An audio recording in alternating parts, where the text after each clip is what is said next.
Welcome to TV on TV. I'm State Representative Tommy Vitolo. You're watching Brookline Interactive Group. Today is Thursday, October 19th, and we have a great show for you. Today, we've got a recording of an interview from several weeks ago with Brookline Housing Authority Executive Director Michael Alperin. But before we get to that, and it is a great interview, stay tuned for the news. President Joe Biden met with top officials in Israel yesterday, including Prime Minister Netanyahu and President Herzog, to discuss Israel's plans in the coming weeks. U.S. District Judge Tanya Chutkan has issued a limited gag order on Donald Trump that bars him from making public statements about witnesses who may testify against him in court. Judge Chutkan is overseeing the trial on charges from Trump's effort to overturn the 2020 election results. The United States Fish and Wildlife Service has removed 21 species from the U.S. Endangered Species Act list because they've gone extinct. The Department of Justice has allocated $118 million to Massachusetts to support public safety and community justice initiatives. The grants look to help build community capacity to curb violence, serve victims and youth, and achieve fair outcomes. The Massachusetts shelter system is nearing capacity. Governor Healy has announced that Massachusetts is expected to reach capacity by the end of the month. She has appointed Lieutenant General Scott Rice to lead the state's response. Attorney General Campbell has joined 23 other state attorneys general in calling on the Supreme Court to overturn a U.S. Circuit Court of Appeals decision to roll back access to mifepristone, one of the two drugs used to safely terminate early pregnancies and treat miscarriages. The Massachusetts House of Representatives passed a comprehensive gun safety bill yesterday. The legislation requires all firearms to be registered, expands the definition of assault weapons, addresses ghost guns, and restricts firearms from certain sensitive areas, such as schools, polling places, government buildings, and private residences, with exceptions for law enforcement personnel. The Senate is expected to take up its own gun safety bill in the coming months. Brookline's Building Commission decided to wait to demolish Pierce School until it has secured a bid for demolition and an estimate for how much the project will cost. Ruth E. Carter received the prestigious Coolidge Award on Sunday for her work on costume design in movies like Black Panther, Wakanda Forever, Malcolm X, and Do the Right Thing. The third annual Dog Day, coordinated by Brookline Rotary, will be hosted on October 22nd from 11 a.m. to 3 p.m. at the Brookline Avenue Playground. Folks, that's the news. Stay tuned, and I'll see you on the flip side for an interview with Michael Alperin, Brookline Housing Authority's Executive Director. Thanks for watching.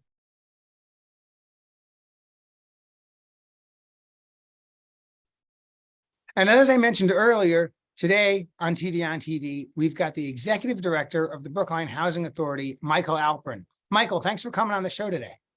Thank you, Representative Vitolo. Great to see you today. It's great to see you. We've got a long list of stuff to talk about, and we don't screw around. We just get right on into it. I want to start by talking about several of the projects you've got cooking. They're in different stages.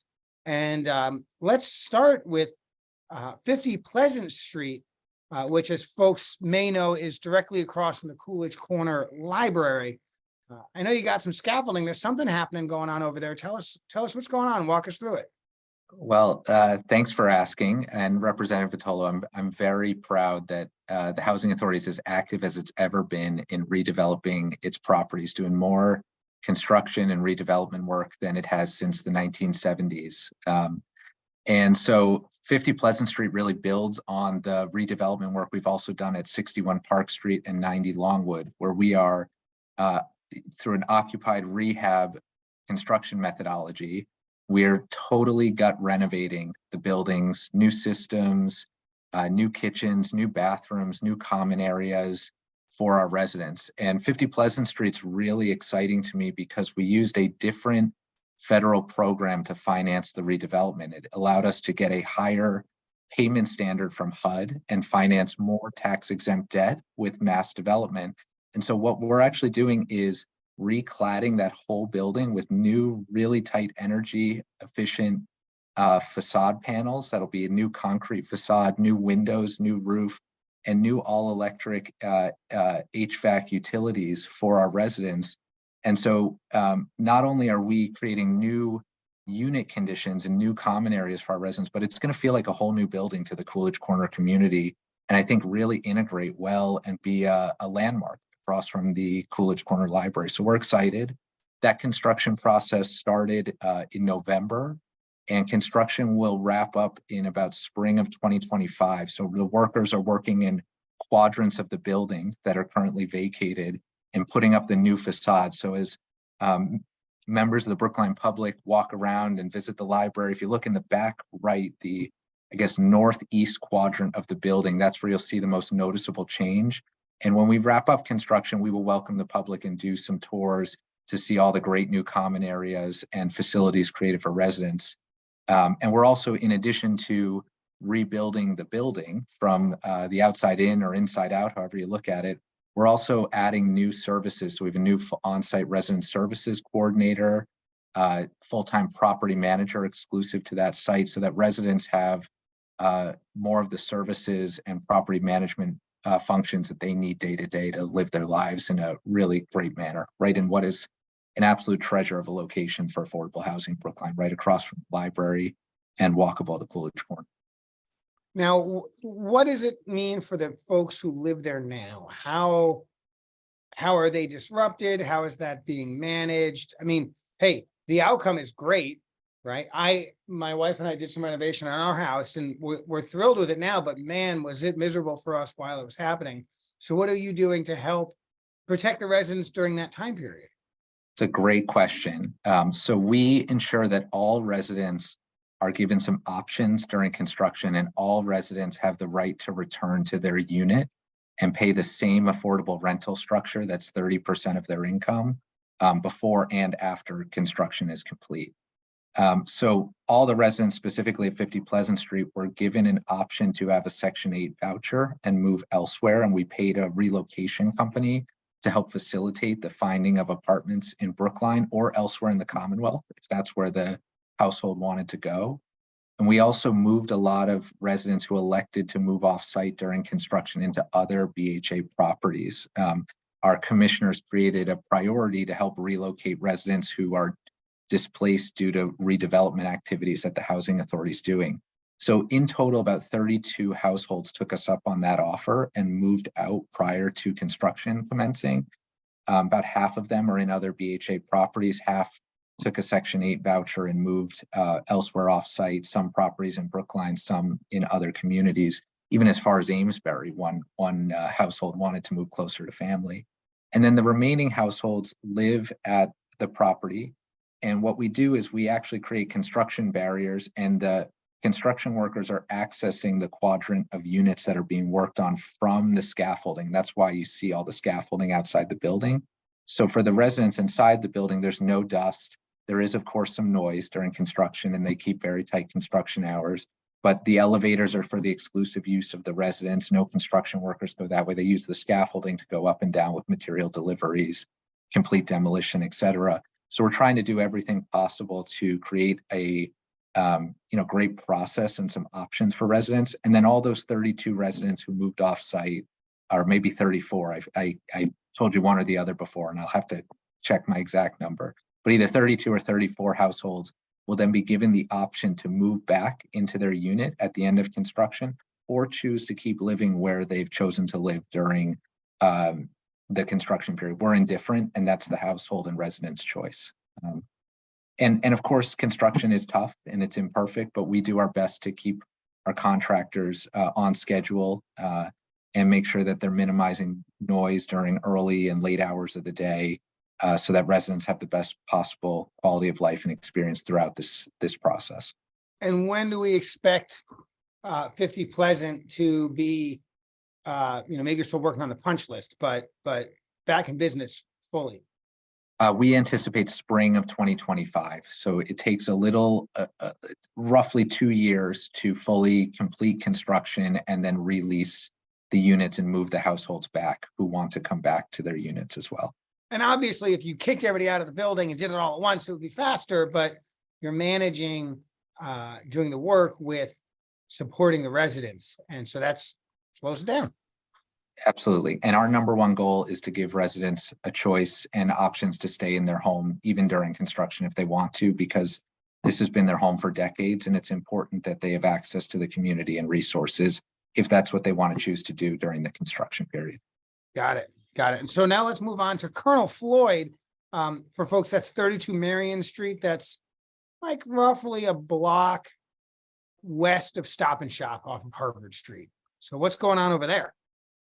Well, thank you again for asking. And this is probably the most exciting project the Housing Authority's completed in recent decades to date. And those who have driven on Marion Street recently will see a fenced up and project and boarded up buildings ready for demolition and site work to commence. We're working with the town on closing about $6.25 million that the town provided in affordable housing trust funds through an inclusionary development process on the Fisher Hill project. And town meeting members may remember voting about some options of how to use those funds. Well, those funds are going to be loaned into the project and will start demolition, we hope by mid-June, July at the latest. And that will be about a 10 to 12 week demolition process. And then we're going to start construction on a brand new passive house net zero building with a solar array on top. The building has more common area for residents so that they can be provided supportive services on site, including a dining facility. And we're going to be building 115 all affordable. Again, residents will only pay 30% of their income as rent units that will be leased to elderly and disabled households. We anticipate this whole process will again be about a 2 to 3 year construction and lease up process. So by summer of 2025, at the latest spring of 2026, residents will be moving into a brand new state-of-the-art building that is great for Brookline, great for affordable housing in this community, great for our residents, and great for the environment as well. We're really proud of what's about to be built and excited about the project. Now, I'll say something that is easier for me to say than for you to say, I'll bet.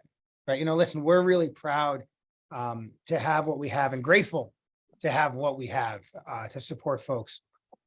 32 Marion Street is for older adults, and a bunch of the units are only accessible by climbing up a flight of stairs outdoors, right? So it's time, it's needed. This is not just building for the sake of building. This is making sure that housing for older adults and folks with disabilities is usable for them.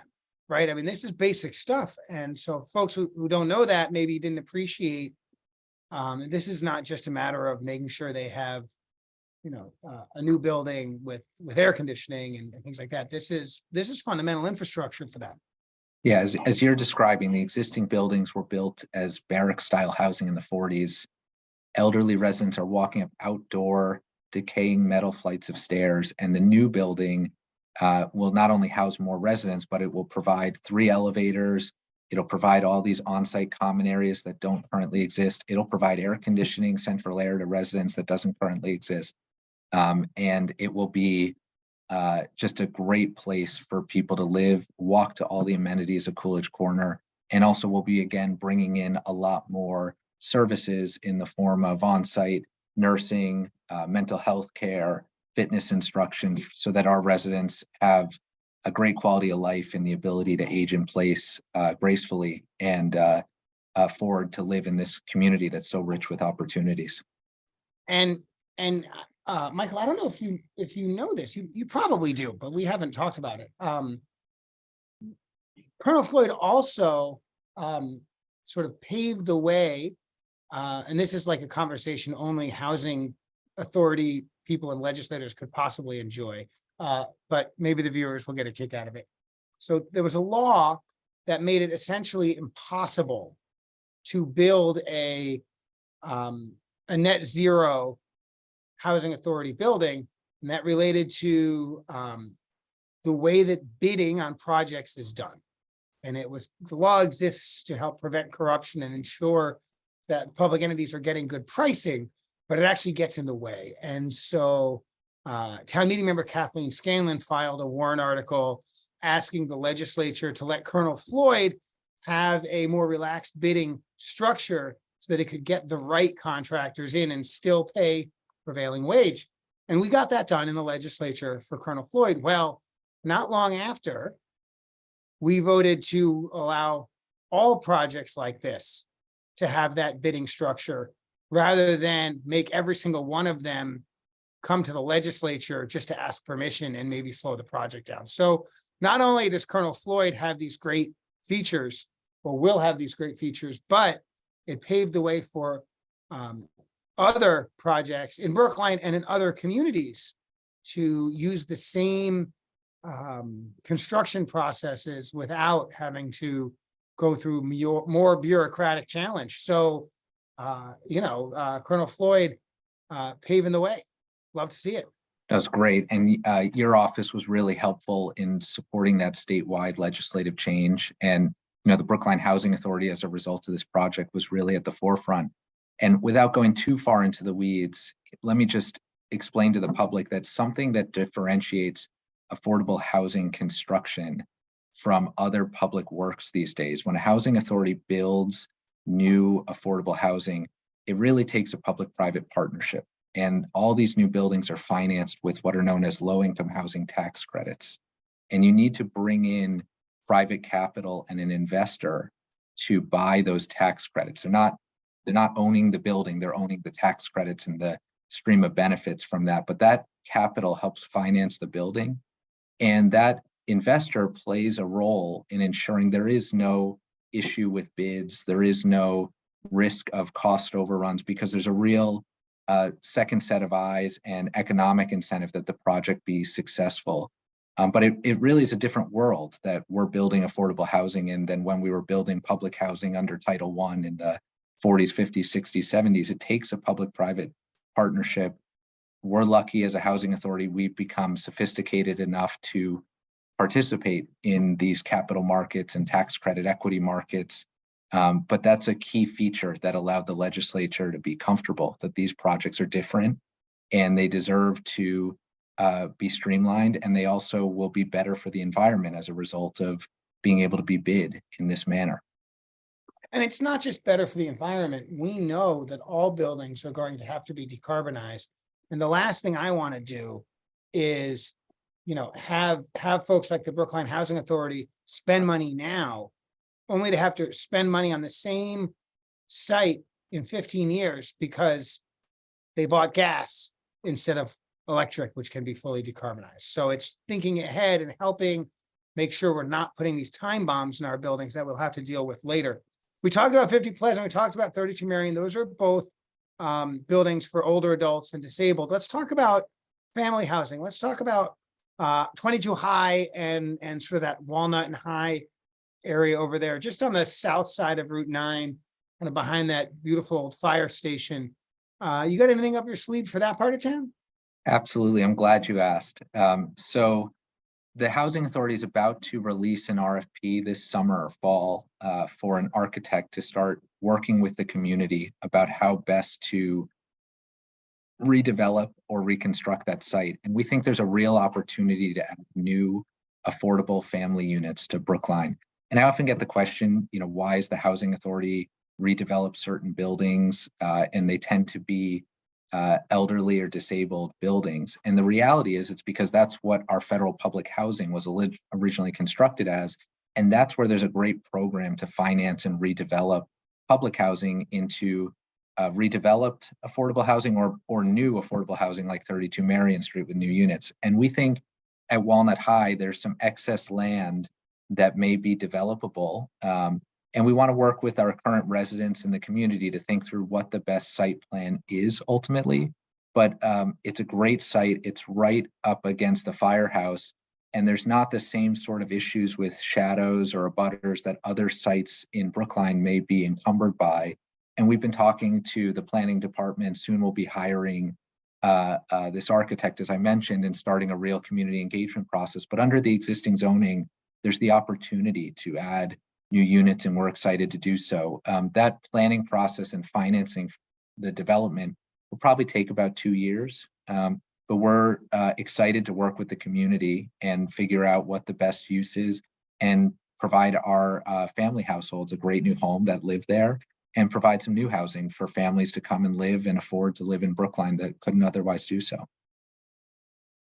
But that's, we're just starting that. So that's, you're thinking about maybe finishing construction before 2030. This is not right around the corner.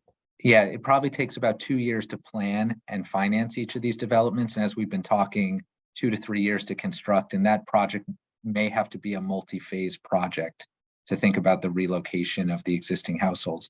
And I do want to mention, Representative Vitolo, as we've talked through all these redevelopments that we've done, we've converted our utilities to electric, and that future development also will be fossil fuel free, obviously consistent with Brookline stretch code. But we've really tried to prove and be at the forefront of saying we can redevelop our old buildings and we can develop new buildings, even if they're affordable housing, that can be fossil fuel free and good for the environment, but also really good affordable housing. And that's a benefit for our residents, and it's what this community deserves and wants to see. Well, and if anyone can walk and chew gum at the same time, it's folks in housing. I don't know if anyone's ever seen, right? They have these notebooks, maybe more is digital now, but these project notebooks where they bring together all these different funders and the federal regulations, the state regulations, and it's so incredibly complicated, right? And the I don't know of anybody who can handle juggling more balls in the air at once than folks who do housing. And so just throwing on this extra one of, just go ahead and make it fossil fuel free. I'm not saying it was easy, but in fact, all across Massachusetts, and I think around the country, because some federal funding gives you bonuses or incentives to do fossil fuel free construction, that everybody I know who's doing affordable housing projects, they are so far out in front on all this stuff, and they sort of laugh at for-profit market rate housing developers complain about this stuff, and they say, well, we know how to do it and we can do it cost effectively. I don't know what's taken you guys so long. So it's helped move the industry forward in a way that's really important, and it's sort of a nice example of policy checking off more than one box at a time. I would like to, we talked about a couple of different parcels, and we, you started to get into the money. We could do, I'm sure you could do a course at Harvard Master's School in Public Policy, Kennedy School, on finance of housing. But I wonder if you could talk for just a minute or two about some more recent pots of money that have become available, how they've allowed you to do maybe some small things, maybe some bigger things that 3 years ago maybe you wouldn't have seen coming. Tell us about some of the little treasures you found. Yeah, well, thanks for asking. We, really proud of also going after any resource and trying to cobble together what's best for our residents. We have touched on a lot of different federal public housing, and there's this great federal program to redevelop our public housing. We are still trying in Massachusetts to create something similar to redevelop our state public housing. I get asked about this a lot. And some community members may have seen the conditions at our Trustman Apartments or Egmont Street Apartments or High Street Veterans, and we need to invest in those properties as well. So we've been really fortunate to work with the town and the state and Representative Vitolo's office to secure some additional money. Typically, for decades, or the last 2 decades, the Housing Authority has been getting $300,000 to $400,000 to address capital needs at those buildings. In the last 2 to 3 years, we've been able to secure $500,000 earmark for new kitchens through the state budget, through Representative Vitolo's great work in office. We've been able to secure $6 million and match that with about $10 million of state money to invest in these properties. And the town's money came from the one-time infusion of ARPA funds. That was a great opportunity. And the town's also been a great partner in thinking through how to invest CDBG money. And we've been able to secure through that application process about another $300,000 to $400,000 per year. And in recent years, match that again with another $700,000 per project of state money. So all in all, we're going to be spending about $17 million over the next 2 years at Trustman Apartments, Egmont Street veterans, and High Street veterans. And let me just mention a few things that residents will see and the community will experience as well. At Egmont and Trustman, we're going to be redoing all the corridors and entries, new electric, new ADA accessible walkways, new stairs, new hallways, and new windows throughout the site because they're really old and probably original to the 1940s construction in some cases at Egmont. And at High Street Veterans, the same. We'll be redoing all the entryways. We'll be putting in a new fire panel so that it's code compliant and trying to upgrade some of the site work if the state matches some additional funding. And additionally, we will be electrifying all of the stoves at High Street Veterans, and hopefully through a study with the state trying to convert the gas boilers as well to electric at the same time if the state can find some additional sustainability money. So all that is terrific. It is far and away more money that's been invested in these properties than has been for decades, but it is not nearly enough. And I just want to emphasize the Housing Authority knows this. We have done studies with third parties that the capital needs at those 3 properties is more than $150 million total in today's dollars, if they're really to be preserved in a state of good repair. So we as the Housing Authority are talking constantly with the state. There's a new administration. I still refer to it as DHCD, but the new Office of Livable Communities, Executive Office, and the Secretariat. It's a great opportunity to think through how do we preserve key state resources that are providing affordable housing in communities like Brookline that are rich with opportunities, and importantly, are providing families a place to go access jobs in Boston and Brookline, provide their kids with a great education. And so we're actively looking for additional funds and programs and think through resources because it's great. We've got this money coming and we'll be making these investments, but we need more. And we're working with our state delegation and anyone possible that we can creatively think through a financing program to try and improve the quality of life and quality of our housing for our residents. Well, and as you know, the House and Senate budget is in negotiations, and we'll see how much money we can put in the annual budget toward state housing. Right, it's going to be upwards of 100 million, but the exact number sort of depends on the conference, and that's not substantially more than the year prior, but it is an increase. We tried to get more. Some of us tried to get more. We'll see where it lands. We just got another minute or two, Michael. You've got a lot of things going on and done a lot of great work. Anything else you want to just flag in the last minute?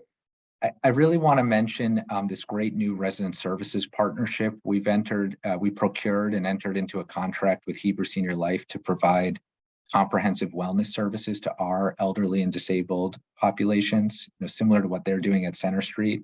It's really innovative. So our residents are starting to see a dedicated resident services coordinator at their property. And they're also seeing fitness instruction coming to their buildings. Nurses soon will be coming as Heber Senior Life hires those functions. So it's a really exciting time to also help our residents at the Housing Authority thrive with new services. And that comes through increases to our operating budget as a result of all this development activity that we've been doing. So it's a win-win. Redeveloping the properties is good for the quality of housing, but it also brings in great new funding streams and more operating subsidy from the federal government in particular, but hopefully the state government in the long run that allows us to operate in a different way. And I think really helps our residents grow and thrive in this community.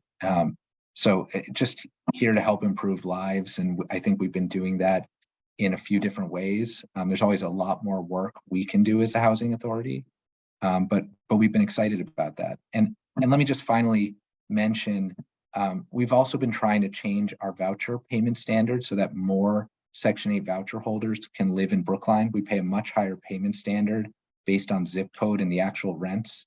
And that's resulted in about 40% more Section 8 vouchers being used in Brookline. And we've also attracted some new vouchers that have helped increase affordable housing supply in a different way in this community for people with disabilities. Those are called mainstream vouchers, and veterans. We've secured 20 VASH vouchers that we partner with the Boston VA to help administer and help people find affordable homes in Brookline. So those are just some key initiatives. And I'd be remiss to not say, and I know I'm on your TV show, Representative Vitolo, but you've been a great partner and advocate for the work of the Brookline Housing Authority. Thank you. And it is not said enough. I briefly mentioned the earmark your office secured. That's the largest earmark for any housing authority in the last 5 years in this Commonwealth. And we've been creative about how housing interplays with the environment, and that's been really successful in the legislature. And I just appreciate your creativity, partnership, and work with the Housing Authority to try and improve our residents' lives. It's really, really critical to our success. Well, thank you for saying it. You make it easy and your residents make it even easier. It's work I'm happy to do, and I'm glad that you were able to carve out a little bit of time to spend with us. I know I don't want to keep you because you're out doing great work when you're not busy gabbing away with us on television. So I want you to get back to that. Michael Alperin, Executive Director at Brookline Housing Authority. Thank you so much for coming on Brookline Interactive Group. And viewers, thanks for watching. We'll see you again next week. Thank you, Representative Vitolo.